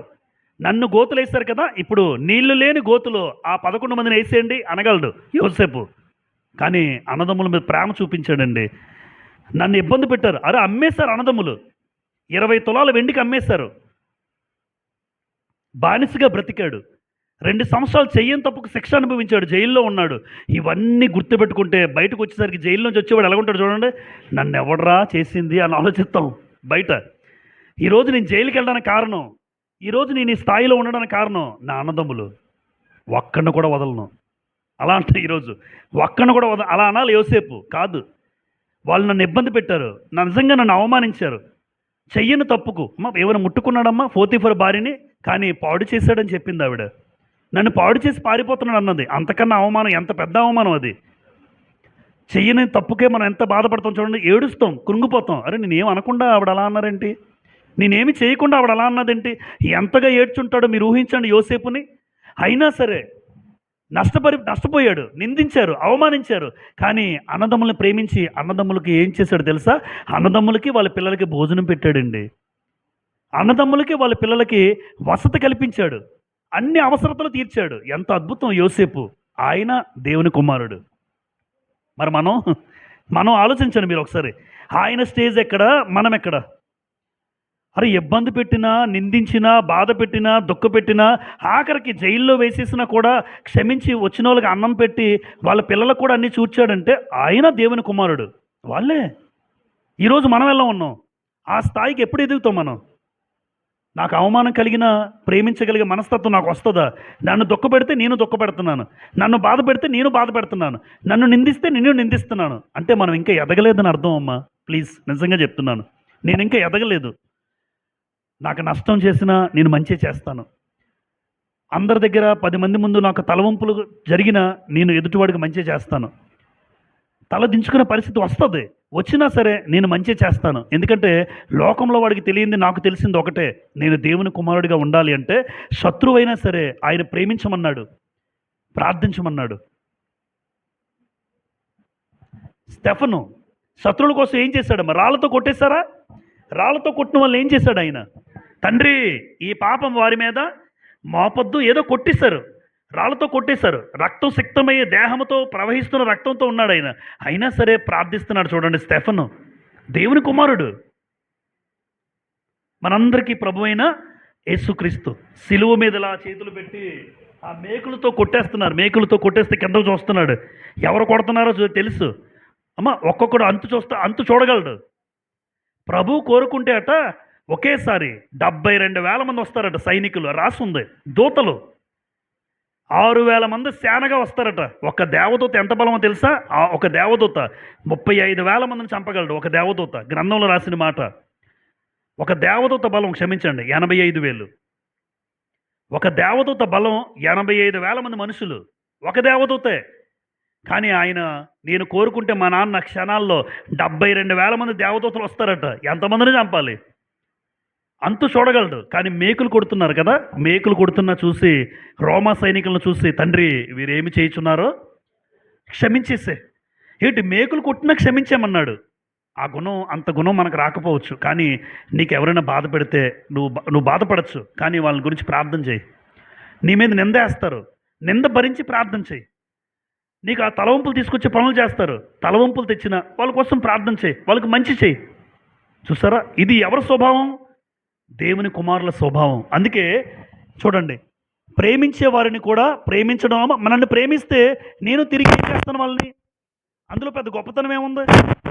ఇప్పుడు ఆయన నన్ను ప్రేమిస్తున్నాడండి, నేను ఆయన ప్రేమిస్తున్నాను, పెద్ద గొప్పతనం లేదు. ఆ వ్యక్తి నన్ను నిందిస్తున్నాడు, ఆ వ్యక్తి నన్ను ఇబ్బంది పెడుతున్నాడు, ఆ వ్యక్తి నన్ను బాధ పెడుతున్నాడు, అయినా సరే నువ్వు ప్రేమించావనుకో, అది దేవుని కుమారుడు గొప్పతనం. అది దేవుని పిల్లలుగా ఉండే స్వభావం. నెంబర్ 6, పాపము చేయక నీతిని జరిగించువారు. ఎవరు? దేవుని పిల్లలు. పాపము చేయక ఏం జరిగిస్తారు? నీతిని జరిగిస్తారు. యోహాన్ పత్రిక, మొదటి యోహాను పత్రిక, మొదటి అధ్యాయం. యోహాన్ రాసిన మొదటి పత్రిక, మొదటి అధ్యాయం. క్షమించండి, యోహాన్ రాసిన మొదటి పత్రిక 3వ అధ్యాయం.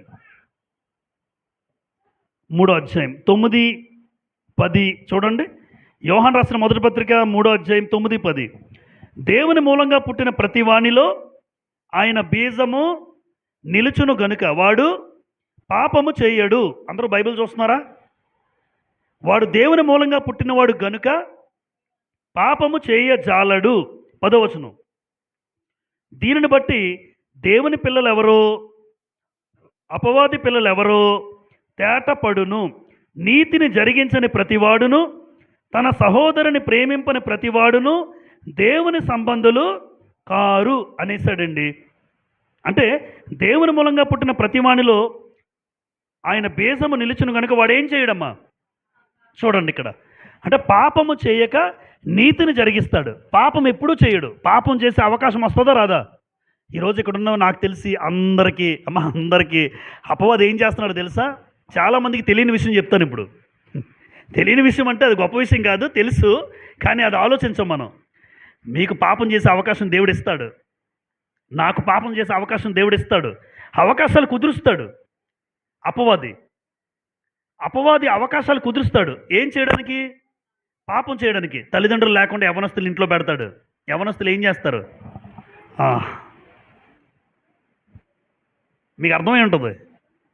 యవ్వన కుర్రోళ్ళు చేసే పనులు, యవ్వన అమ్మాయిలు చేసే పనులు, తల్లిదండ్రులు లేరు, ఇది ఒక అవకాశం. అపవాది అంటాడు తప్పు చేయడానికి ఇదే సరైన సమయం, అమ్మా నాన్న లేరు కనుక. ఇది అపవాది ప్రేరేపణ అని ఎంతమంది గ్రహిస్తున్నారు? వాళ్ళు లేరంటే ఇక్కడ పండగ చేసేసుకుంటారు. ఇక్కడ ఊర్లో లేరంటే పండగ. అంటే దీని అర్థం ఏంటంటే నువ్వు దేవుని కుమారుడువు కుమార్తెవు కాదు. నీకు అవకాశం కల్పిస్తాడు అపవాది, గుర్తుపెట్టుకోండి. అవకాశం కల్పించినా కూడా నువ్వు తప్పు చేయకపోతే అది దేవుని కుమారుడు హోదా, అది దేవుని కుమార్తె హోదా. ఆ హోదా చాలామందికి ఉండదు. ఎన్నో అవకాశాలు కల్పిస్తుంటే పాపం చేయడానికే వెళ్ళిపోతున్నారు. అందుకే ఇక్కడ ఏమన్నాడంటే పాపము చేసే అవకాశం ఉన్నా పాపము చేయక తను ఏం చేసుకుంటారు? భద్రపరుచుకుంటారు. యోహాను పత్రికలో ఉన్నాం కనుక 5:18 చూడండి అందరూ. యోహాను రాసిన మొదటి పత్రిక 5వ అధ్యాయం 18. దేవుని మూలంగా పుట్టి ఉన్నవాడు ఎవడును పాపము చేయడని ఎరుగుదుము. తర్వాత దేవుని మూలంగా పుట్టినవాడు తన్ను భద్రము చేసుకొనును గనుక దుష్టుడు వానిని ముట్టడు.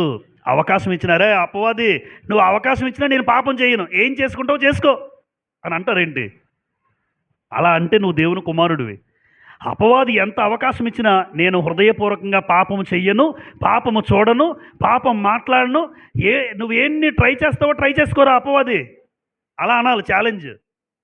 నువ్వెన్ని ట్రై చేసుకుంటావో ట్రై చేసుకో. నువ్వు ఎన్ని పాపం చేసే అవకాశాలు కల్పించినా, ఎంతమందిని నా ముందుకు తీసుకొచ్చి నిలబెట్టినా నేను పాపం చేయను అలా మీరు అనండి. ఆడు పారిపోతాడు. వీడికన్నా ఇంకొకటి బెటర్, ఇంకొకటి చూసుకుంటాడు, నీ దగ్గర నుంచి పారిపోతాడు.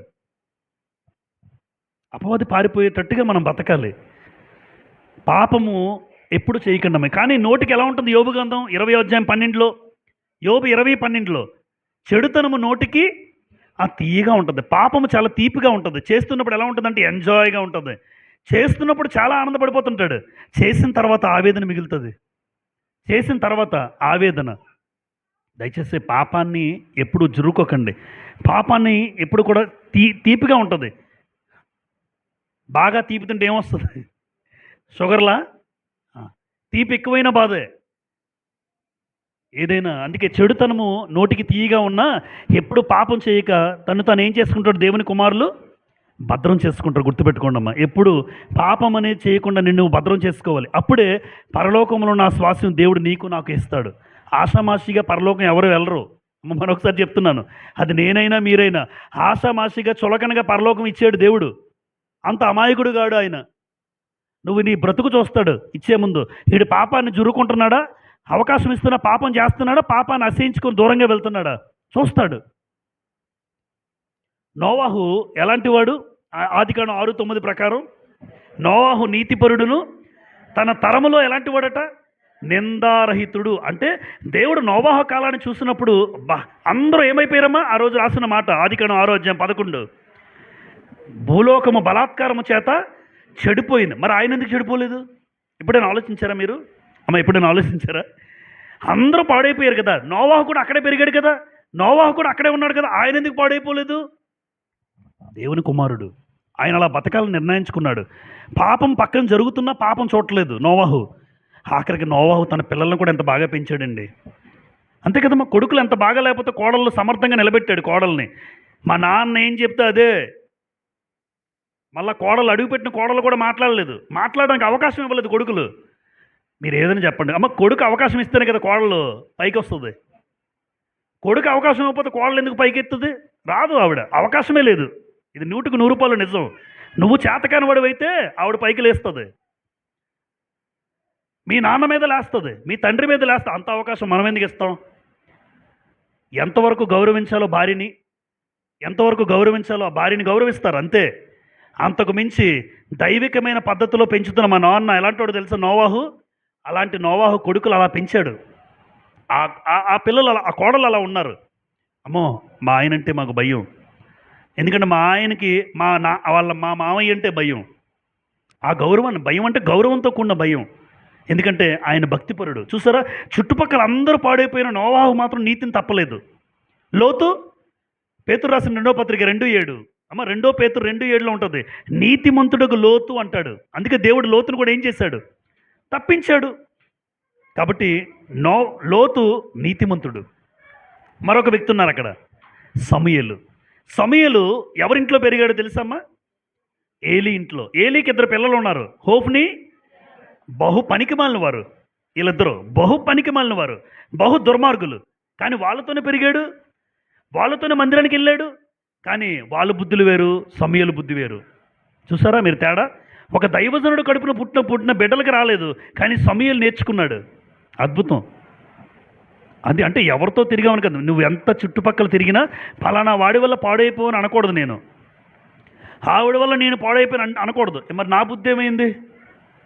నాకంటే ఒక బుద్ధి ఉంటుంది కదా. ఆడేదో తప్పు చేశాడు, వాళ్ళేదో పాపం చేశారని సమూయేలు అలా పెరగలేదు. ఎందుకు ఈ మాట చెప్తున్నానంటే, పాపము చేయక నీతిని జరిగించేవాడు. చుట్టుపక్కల పాపం ఉన్నా సరే ఆ పాపం చేయకుండా చాలా జాగ్రత్తగా బ్రతికారు వాళ్ళు. వాళ్ళే కాదు, చాలామంది ఉన్నారు. జస్ట్ ఒక ఉదాహరణగా చూపించాను. అందుకే పలానా వాళ్ళ వల్ల మా అమ్మాయి పాడైపోయిందండి, పలానా వాడి వల్ల మా అబ్బాయి పాడైపోయాడు అని అనకూడదు. వాళ్ళు పాడైపోయారంటే మన పిల్లలు కూడా సరిగ్గా లేరని అర్థం, మన ప్రవర్తన సరిగ్గా లేదని అర్థం, మనం సరిగ్గా పెంచలేకపోయామని అర్థం. అంతే. చివరిగా, తండ్రి గద్దింపును స్వీకరించి అంగీకరించువారు ఎవరు? దేవుని పిల్లలు. అమ్మ, తండ్రి గద్దింపును ఏం చేస్తాం? మనం స్వీకరించి అంగీకరిస్తాం. ఇప్పుడు లోకంలో తండ్రి ఉంటారు, పరమ తండ్రి ఉన్నాడు.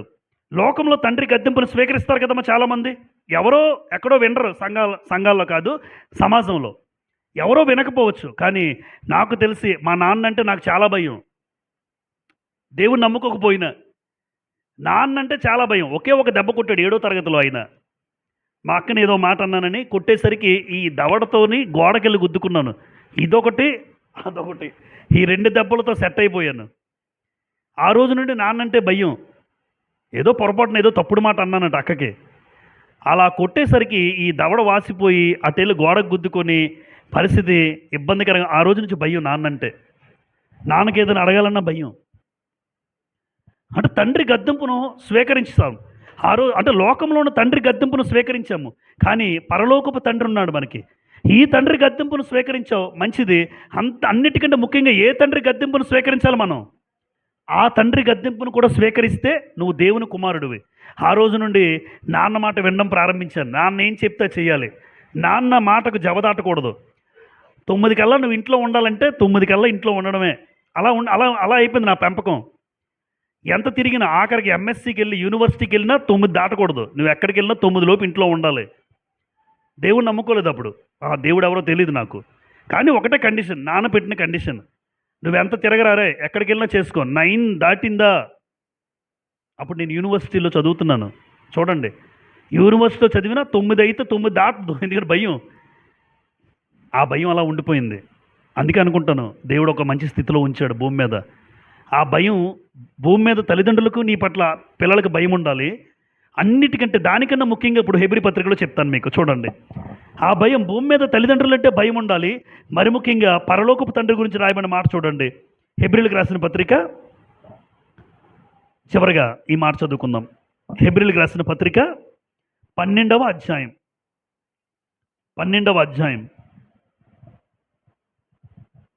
7 నుండి 11 వరకు చదువుతాను చూడండి. చివరిగా 12:7 శిక్షాఫలము పొందుటకై మీరు సహించుచున్నారు. దేవుడు కుమారులుగా మిమ్మును చూచుచున్నాడు. తండ్రి శిక్షింపని కుమారుడు ఎవడు? క్వశ్చన్ మార్క్ పెట్టారు. అమ్మ, ఏ తండ్రి అయినా కుమారుడిని శిక్షిస్తాడా శిక్షించడా? నాకు తెలిసి శిక్షిస్తాడు. మేము బాగా అల్లారు ముద్దుగా పెంచుకున్నాం అంటాడు, పాడవుతాడు. ఒక చెప్పని చాలాసార్లు ఒక ఆవిడ అంటుంది, మా పిల్లలు మేమే కొట్టలేదు, అయితే రేపు నీ చేతిలో ఉండరమ్మా. ఎవరైనా అంటే, మా పిల్లల్ని ఇప్పటివరకు మేమే కొట్టలేదండి, మేమే తిట్టలేదండి, అయితే రేపు నీ చేతుల్లో ఉండరు. ఇది 100కి 100 నిజం. నువ్వు రాసి పెట్టుకోవచ్చు రికార్డ్ చేసుకుని. ఏడు మీ పిల్లల్ని కొట్టలేదా, పిల్లల్ని తిట్టలేదా? దేవుడు అంటున్నమాట, తండ్రి శిక్షింపని కుమారుడు ఎవడు? ఎవరినైనా చూపించండి, ఉండరన్నమాట. తండ్రి శిక్షింపని కుమారుడు ఎవడు? తర్వాత, కుమారులైన వారందరూ శిక్షలో పాలు పొందుచున్నారు. మీరు పొందని ఎడల దుర్బీజులే గాని కుమారులు కారు. అమ్మా, పెద్ద మాట. అమ్మ, దుర్బీజుడు అంటే ఎవరో తెలుసా? దుర్బీజుడు అంటే నాకు పుట్టలేదని అర్థం. అందుకే ఆ మాట చెప్పడానికి భయం. ఇంగ్లీష్లో బాస్టెడ్ అంటారు. బాస్టెడ్ అంటే చిన్న మాట కాదు, అది నాకు పుట్టలేదని అర్థం. అదేంటమ్మా నాకు పుట్టలేదా? ఇప్పుడు ఏ తండ్రికైనా పిల్లలు పుడితే తండ్రి ఖచ్చితంగా శిక్షిస్తారు. తండ్రి శిక్షించలేని వాళ్ళు ఎవరు ఉండరు. ఒకవేళ ఎవరైనా మీరు ముద్దిస్తే రేపు ఇబ్బంది పడతారు, చెప్తున్నాను ఈరోజే. మా పిల్లలంటే మాకు ప్రేమండి, మా పిల్లలంటే మాకు ముద్దండి అంటే రేపు పొద్దున్న నీకు గుద్దండి. ముద్దయితే నీకు ఉంటుంది, రేపు పొద్దున్న నిన్ను గుద్దుతాడు. అందుకే సామెతలు 13:24లో బెత్తము వాడని వాడు తన కుమారునికి శత్రువు. బెత్తం వాడకపోతే నీ కుమారుని చేతులారా నువ్వే పాడు చేసిన వాడితో సమానం. వాడాల్సిందే సమయంలో, అంటే ఎదిగిన తర్వాత కొట్టడం కాదు. చిన్నప్పుడే ఆ బెండి తీసేయాలి, చిన్నప్పుడే అవకాశం వచ్చినప్పుడల్లా. ఎందుకంటే ఖచ్చితంగా తండ్రి శిక్షిస్తాడు. ఇక్కడ దేవుడు కోరుకున్నది ఒకటే, నా పిల్లలుగా మీరు ఉండాలి అంటే ఏమీ లేదు. నేను ఏ మాటలైతే ఇచ్చారో బైబిల్ గ్రంథంలో, ఏదైతే దేవుడు గద్దిస్తున్నాడో ఆ గద్దింపు నేనేం చేయాలమ్మా? అంతే. దేవుడి గద్దింపును స్వీకరిస్తే నువ్వు దేవుని కుమారుడివి. అంతేగాని దేవుని మాటలు గద్దింపున బ్రదర్ అలాగే మాట్లాడతారు, మా కోసం మాట్లాడారు అంటారు. మీకోసం వాక్యం చెప్తాను, మీకోసమా? ఎవరి గురించో వాక్యం చెప్పాల్సిన అవసరం నాకెందుకు? మీ కుటుంబం కోసం చెప్పాల్సిన వాక్యం నాకెందుకు? ఎవరైనా మారాలనే వాక్యం చెప్తాను, ఎవరైనా లోపాలు తెలుసుకోవాలని వాక్యం చెప్తాను, అంతే తప్ప నా గురించే మాట్లాడారని నువ్వు అనుకుంటే అది నీలో ఉందన్నమాట లోపం. ఎవరిలో లోపం ఉంటే అది గుచ్చుకుంటుంది. సహోదరి చెప్తుంటుంది అప్పుడప్పుడు వచ్చి ధైర్యంగా, ఇది నా గురించే మాట్లాడారంటారు. సంతోషం అనిపిస్తుంది, బయటికి చెప్పను. ఇది నా గురించే వచ్చింది, అలా అంగీకరిస్తుంది తప్ప పర్టికులర్గా నీకు దెబ్బ తగలాలి, నీకు గురి చేయాలి, నీకు ఇబ్బంది పెట్టాలని నాకెందుకు ఉంటుంది బాధ? మరి నాకేమైనా అవసరం ఉంటుందా? ఉండదు. అందరూ మారాలి, అందరూ బ్రతకాలి, అందరూ లోపాలు తెలుసుకోవాలి, అందరూ పాపాన్ని విడిచిపెట్టాలి, అందరూ పరిశుద్ధంగా ఉండాలి అని దేవుడు తన గద్దింపు మాటలు మన చేతికి ఇచ్చాడు. అందుకే దేవుడు ఏం కోరుతుందంటే, ఈ గద్దింపు మాటలు మీరు స్వీకరించండి. ఈ మాటలు మీరు స్వీకరిస్తే దేవుడు కుమారులుగా కుమార్తెలుగా దేవుడు అంగీకరిస్తాడు. అంతేగాని గద్దింపును స్వీకరించకపోతే దేవుడు అంగీకరించడు మన పిల్లలుగాన. ఒక మాట చివరిగా 11 చూడండి అక్కడే. లేదంటే 10 చదువుకుందాం. 10 వారు కొన్ని దినముల మట్టుకు తమకిష్టం వచ్చినట్టు మనల్ని శిక్షించరు గాని మనము తన పరిశుద్ధతలో పాలు పొందవలనని మన మేలు కొరకే ఆయన శిక్షించుచున్నాడు. అమ్మ, దేనికోసం దేవుడు శిక్షిస్తాడు మనల్ని? నీ మేలు కోసమే, నా మేలు కోసమే. నేను మారాలని శిక్షిస్తాడు. అంతేగాని మన పిల్లల్ని కక్షతో ఎవరైనా కొడతారా? కక్షతో, క్రోధంతో నాకు తెలిసి ఎవరూ పిల్లల్ని కొట్టరు. కోపం పెట్టుకుని ఎవరో కొట్టరు. వాడు మారాలి, వాడు బుద్ధి మారాలి, వాడు బ్రతుకు మారాలి. వాడు మారితే వాడి జీవితం బాగుంటుంది. ఆ ఉద్దేశంతోనే ఏ తల్లిదండ్రులను పిల్లలు కొడతారు. అందులో తప్పు లేదు.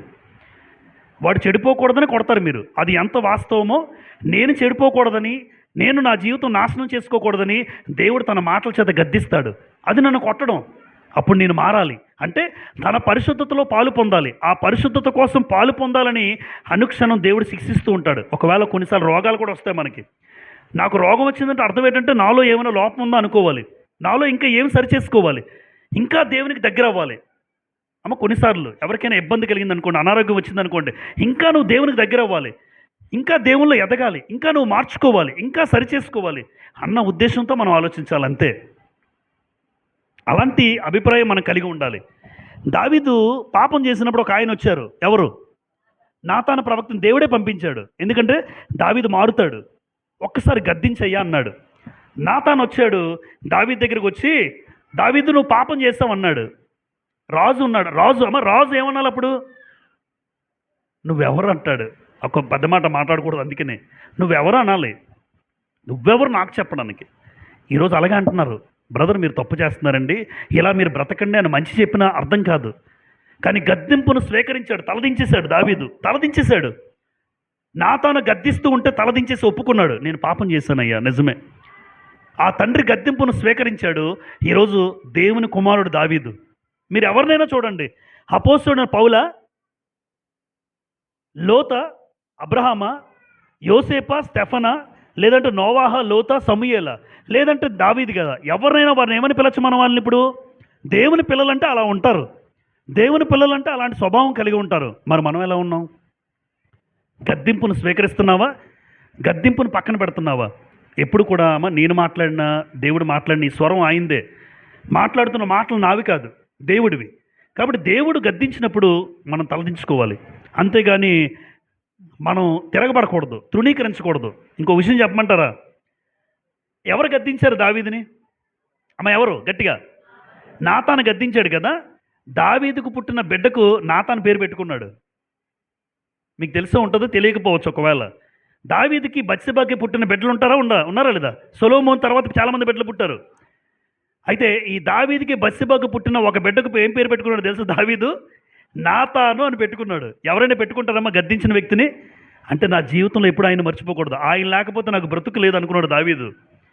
అందుకే నన్ను ఎవరైతే తిట్టారో, నన్ను ఎవరైతే మార్చారో, నన్ను ఎవరైతే గద్దించారో ఆ ప్రవక్త పేరు పెట్టుకున్నాడు దావీదు తన కొడుక్కి. ఎంత అద్భుతం చూడండి. నాతాను అని పిలుస్తున్నప్పుడల్లా గుర్తుంటుంది. దావీదు పిలుస్తాడు కదా కొడుకునే, నాతాను ఎలారా అంటే వస్తున్నప్పుడు, ఎదురుగా వస్తున్నప్పుడు ఏమనిపించాలి దావీదుకి? ఆయన పేరు పెట్టుకున్నాను, నువ్వే లేకపోతే అరే తండ్రిగా నాకు ఈ అర్హత లేదు అనుకుంటాడు దావీదు. అందుకోసం పెట్టుకున్నాడు. చూసారా ఎంత అద్భుతం? నాతాను పేరు పెట్టుకున్నాడు. మార్పు. కాబట్టి దేవుని పిల్లలమేనా?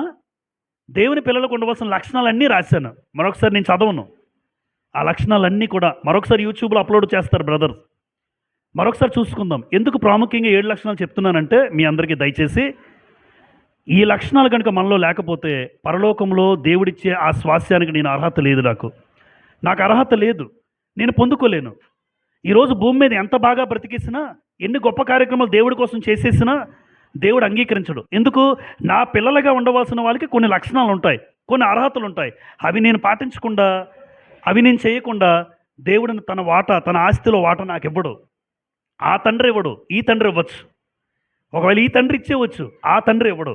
ఆ తండ్రి ఇచ్చే ఆ స్వాస్యానికి నేను పొందుకోవాలి అంటే ఖచ్చితంగా ఈ 7 లక్షణాలు నాలో ఉండాలి. ప్రేమతో మీ అందరికీ కోరుతూ ఉన్నాను. నేను పరీక్షించుకుంటాను, మీరు పరీక్షించుకోండి. మనలో ఎన్నున్నాయి? ఒకవేళ లేకపోతే ప్రయాసపడదాం. అందరికీ ప్రభుపేట వందనాలు చెల్లిస్తూ ఈ మాటలు ముగిస్తూ ఉన్నాను.